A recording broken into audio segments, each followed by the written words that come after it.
बिस्मिल्लाहिर्रहमानिर्रहीम। अस्सलाम वालेकुम नाज़रीन, प्रोग्राम गोइंग अंडरग्राउंड में खुश आमदीद। मैं हूं आपका होस्ट बिलाल हैदर चट्टा। नाज़रीन, आप देख रहे थे चेयरमैन पीपल्स पार्टी बिलावल भुट्टो साहब की का ख़िताब जो उन्होंने पीपल्स पार्टी के 55वें यौम तासीस के ऊपर किया। हमारे वज़ीर ख़ारजा भी हैं और काफ़ी बातें बिलावल साहब ने की। मैं कुछ थोड़ी सी बातों पर थोड़ी सी रोशनी डालूँगा। उन्होंने कहा कि आज़ाद कश्मीर के जियालों ने न्याजी के नाक के नीचे बल्दियाती इंतखाब जीता। हमने जिए भुट्टो का नारा लगाकर आमिरों और सेलेक्टेड राज को खुदा हाफिज़ कहा। ये बिलावल भुट्टो साहब का कहना था। इसके अलावा उन्होंने ये भी कहा कि हम 55 साल हो गए हैं कि हमने जियो भुट्टो का नारा लगाकर पाकिस्तानी अवाम की खिदमत की और पाकिस्तान के अंदर हर तबके को मुआशी इंसाफ दिलाया।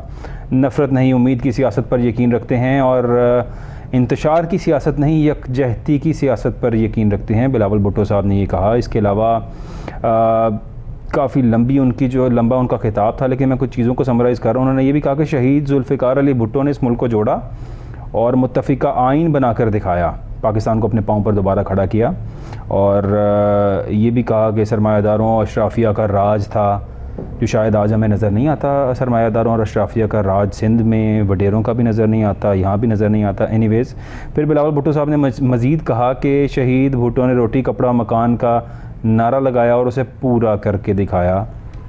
यानी सिंध के हालात अगर हम देखें तो रोटी कपड़ा मकान का नारा पूरा होता हमें नज़र आ गया। फिर उनका कहना था कि शहीद भुट्टो ने शहादत कबूल कर ली लेकिन कभी यू टर्न नहीं लिया। और उन्होंने कहा कि मोहतरमा बेनज़ीर भुट्टो को जिला वतन किया गया, आसिफ जरदारी साहब को जेलें काटनी पड़ी मुतादिद बार, और मोहतरमा के भाइयों को, वालिद को शहीद किया गया।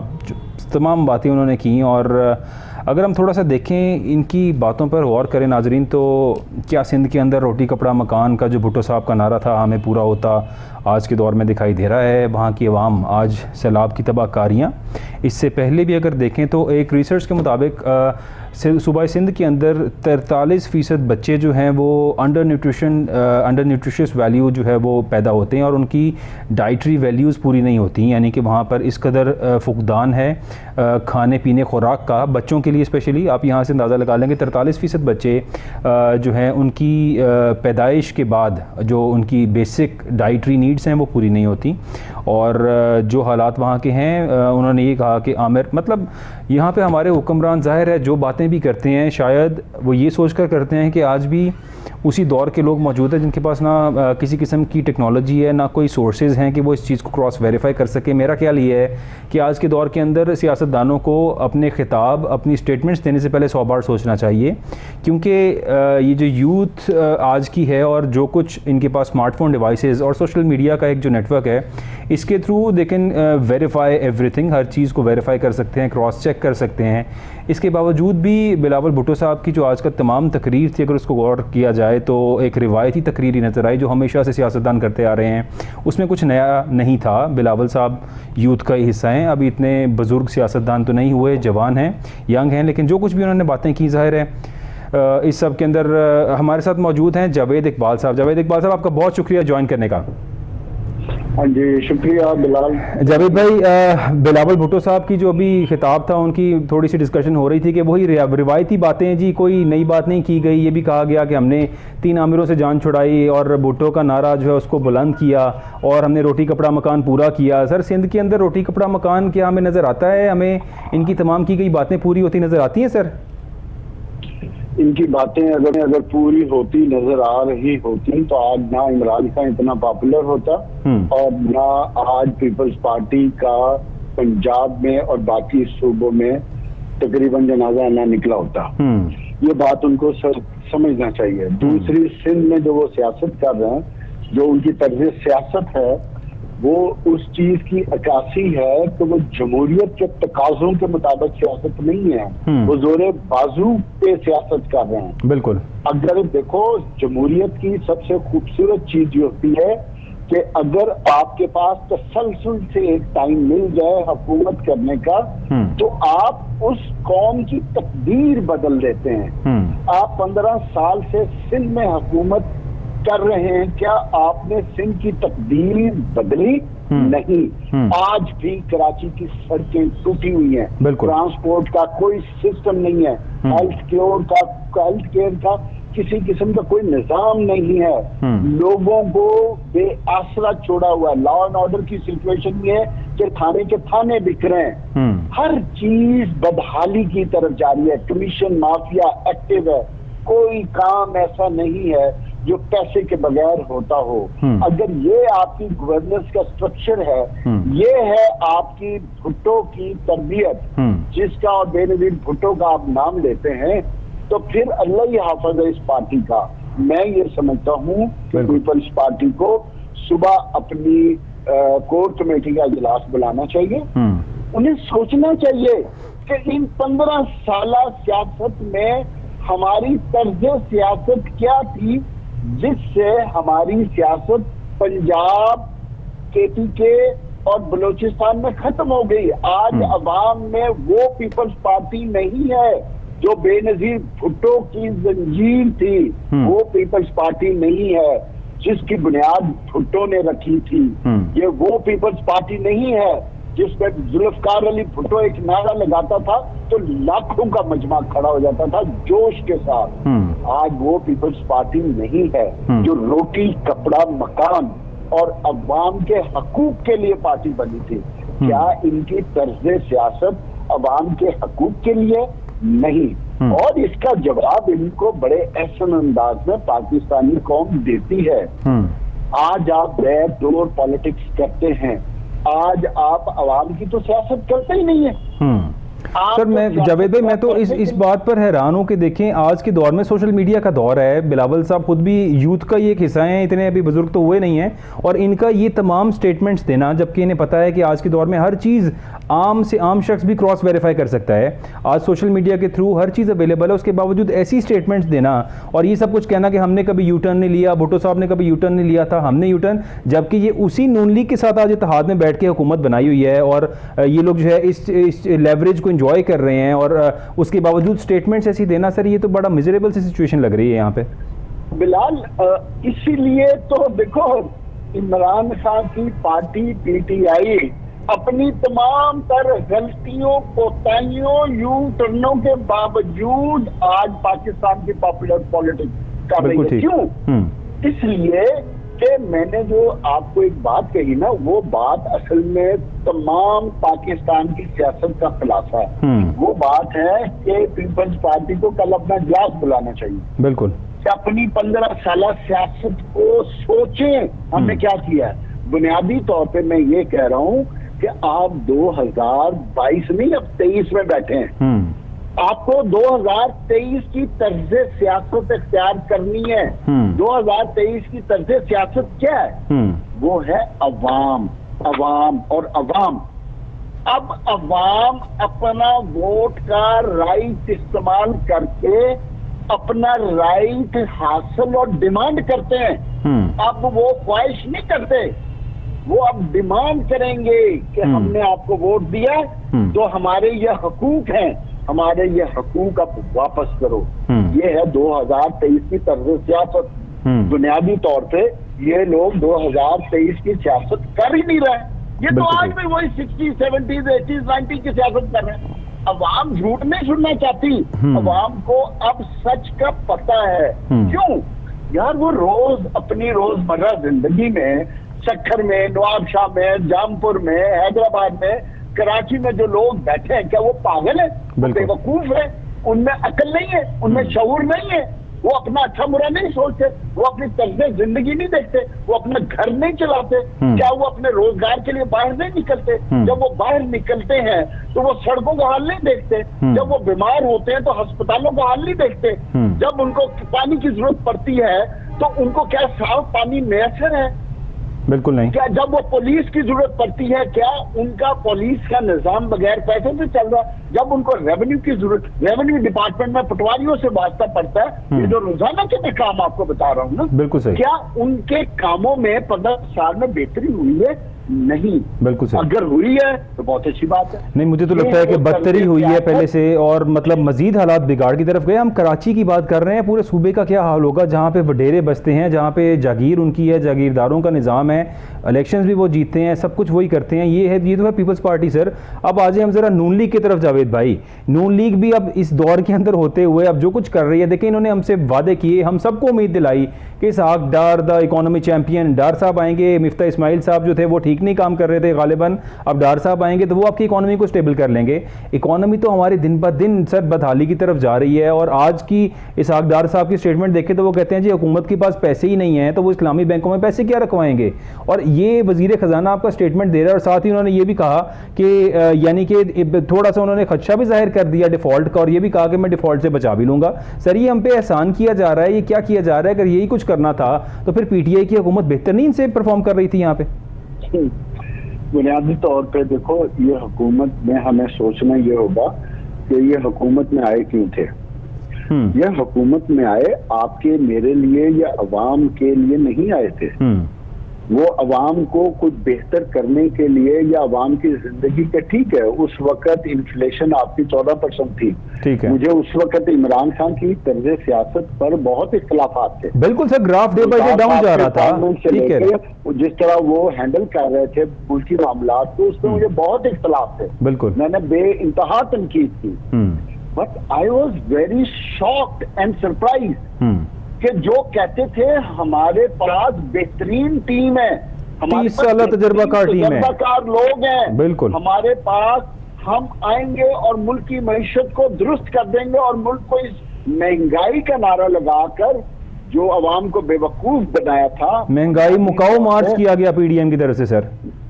यार वो नो कॉन्फिडेंस मूव भी महंगाई खत्म करने के लिए आए थे ना, बिल्कुल ऐसे ही है, ये बुनियाद बनाई थी अवाम जी बिल्कुल, कि 150 रुपए का पेट्रोल। सर इनकी स्टेटमेंट में आपको थोड़ी सी रिमाइंड कराऊंगी, 150 का पेट्रोल इस मुल्क में कौन आदमी अफोर्ड कर सकता है? ये कहते थे मुफ्ता इस्माइल साहब, शाहिद खान अब्बासी साहब, और आके इन्होंने 250 तक सर 1 रुपए जी मरियम नवाज शरीफ साहबा रोना शुरू कर दी थी 1 रुपए बढ़ाने पे, बिल्कुल, तो ये तो उनके लाभ थे। बट एनीवे देखो, वो आए थे अपने मकासद हल करने, उनके मकासद थे कि हम अपनी मर्जी का आदमी चीफ लगाएं, बिल्कुल, उनका मकसद था इसहाक डार को वापस लाना, उनके केसेस वापस करना, ठीक है, उनका मकसद था नैब कवानीन की तरामीम करके अपने केसेस, नैब को डिसेबल ही कर दिया सर, एक्चुअली करना, अपहज कर दिया ना, खत्म कर दिया, एफआईए के केसेस खत्म कराना।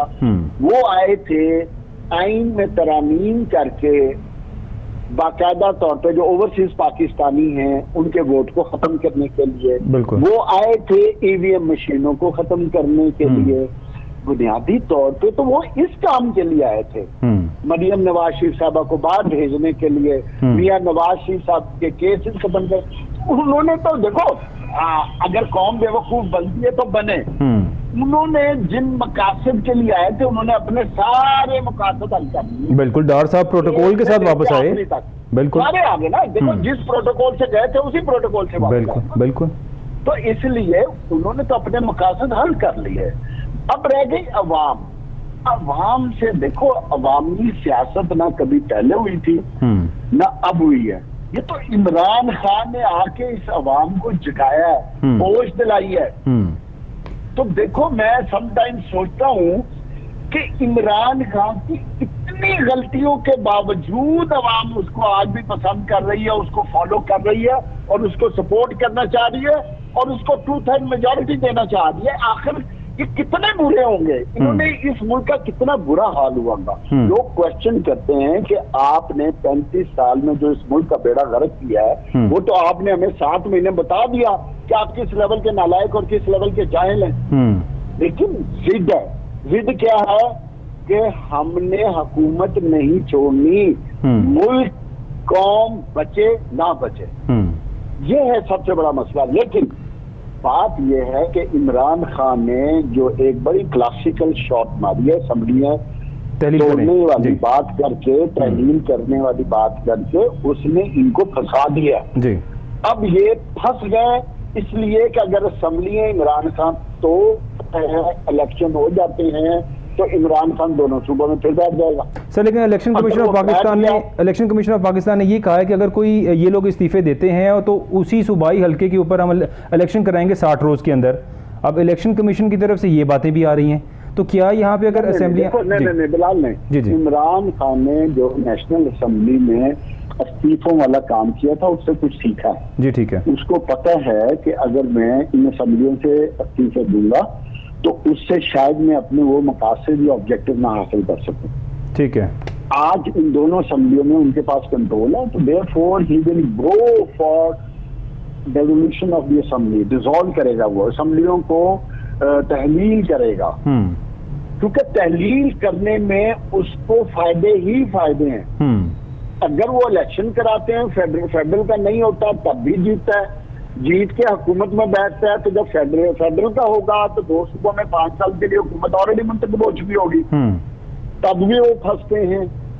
और इसलिए अब पीडीएम मेरी सोर्सेज के मुताबिक सोच रही है कि हमें मिनिमम रिस्क कहाँ लेना है। ठीक है। अब वो मिनिमम रिस्क पे चांस लेंगे, जो मैं ये समझता हूँ अगर मैं पीडीएम में हूँ या मुस्लिम लीग नून हूँ, क्योंकि मेन स्टेट तो पाकिस्तान मुस्लिम लीग नून का, पीपल्स पार्टी तो सिंध में बैठी है, वो तो डंडे के जोर पे जमा नफिकारी लेगी। मसला इनका बिल्कुल ऐसे। अब ये सोच रहे हैं कि मिनिमम रिस्क क्या है। सर वो जिस तरह चौधरी शुजात, जावेद भाई चौधरी शुजात हुसैन साहब जिस तरह कहते हैं कि मेरे पास 3-4 बंदे हैं, तारिक बशीर चीमा साहब भी कहते हैं 2-3-4 लोग 5 लोग हमारे साथ मिल जाएंगे, अगर वो मिल जाए तो सिचुएशन फिर भी तो टॉपल कर सकते हैं ये। नहीं ऐसा नहीं हो सकता। ठीक है। उसमें सुप्रीम कोर्ट की रूलिंग आ चुकी है दोनों में, दोनों सिचुएशन में। ठीक है। लोग अगर फ्लोर क्रॉसिंग करते हैं तो उनका वोट इस्तेमाल नहीं होता और वो पार्टी से भी खारिज होते हैं, इसलिए वो भी फायदा नहीं है। ठीक है। और दूसरी रूलिंग है कि जो पार्लिमानी पार्टी का लीडर है उसका जो फैसला होगा उसके मुताबिक होगा।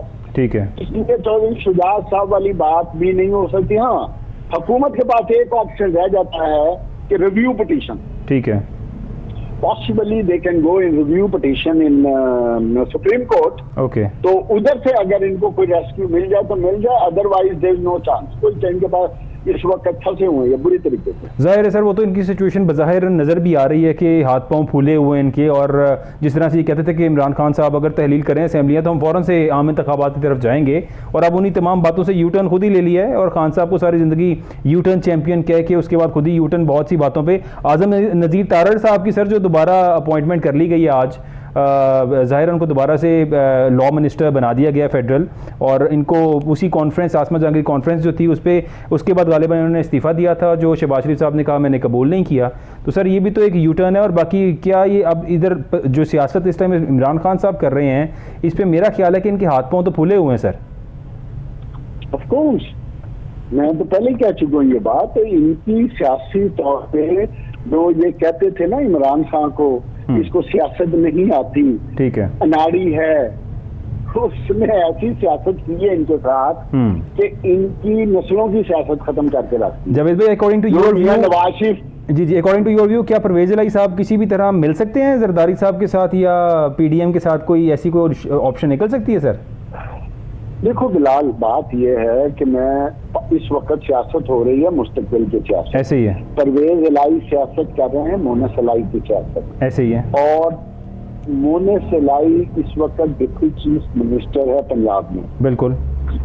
सो he is all in all. तो मैं नहीं समझता कि परवेज इलाही शहबाज शरीफ या मियां नवाज शरीफ के साथ कंफर्टेबल होंगे, और हो भी नहीं सकते। हाँ, इज नेवर कंफर्टेबल, तो उन्होंने कई बार इसका एतराफ किया है। दूसरी बात ये है, लेकिन जरदारी साहब को वो कहते हैं कि सर वो बड़े कमिटमेंट वाले बंदे हैं। नहीं, छोड़ दो कमिटमेंट, तो सियासत में कोई कमिटमेंट नहीं होती, ठीक है। सियासत में इंटरेस्ट होते हैं, मफादात होते हैं। Exactly. और दूसरी सबसे बड़ी वजह ये है कि देखो इलेक्शन लड़ना है, आज इस वक्त हवा पीपल्स पार्टी की है, ठीक है। तो यार वो बेवकूफ ही होंगे पीडीएम के खाते में डाल के अपनी सियासत का जनाजा निकालें। बिल्कुल। अगर पीटीआई के साथ मिलके 15-20 सीटें अगर वो ले लेते हैं तो पीडीएम के साथ जाके तो उनको शायद 10 भी ना मिले, 5 भी ना मिले। तो वो तो परवेज इलाही इतना बड़ा बेवकूफाना स्टेप नहीं उठाएंगे, मैं समझता हूँ। बिल्कुल सही है, बहुत शुक्रिया जावेद इकबाल भाई, आपका बहुत शुक्रिया for the time sir, thank you so much, आपने दिया। और ज़ाहिर है जो बातें जावेद इकबाल साहब ने की बिल्कुल दुरुस्त थी और इसमें बड़ी क्लियर सी स्टेटमेंट्स उनकी तरफ से आ गई और यही कहा गया कि ज़ाहिर है कि चौधरी परवेज़ इलाही साहब जो है वो किसी भी तरह पीडीएम के साथ जो नून लीग की कोशिशें हैं, जो स्टेटमेंट्स हमने देखी थी कि राना सनाउल्लाह साहब की तरफ से और बाकी तमाम जमात के सीनियर लीडर्स की तरफ से कि शायद परवेज़ इलाही हमारे साथ मिल जाएंगे, इनके कुछ लोग मिल जाएंगे। सो अब इस तमाम सिचुएशन के अंदर हमें यही नज़र आ रहा है कि शायद परवेज़ इलाही साहब इमरान खान का ही साथ देंगे जिस तरह से उन्होंने कहा, और मोनस इलाही, क्योंकि ज़ाहिर है इस टाइम परवेज़ इलाही साहब का भी महवर मरकज़ चौधरी मोनस इलाही हैं और वो 100% जो है वो कनेक्टेड है इमरान खान के साथ। नाज़रीन, ये हमारा आज का प्रोग्राम था। इंशाल्लाह कल हम हाजिर होंगे दोबारा एक नई बात के साथ। Thank you for watching the show. Allah हाफ़िज़।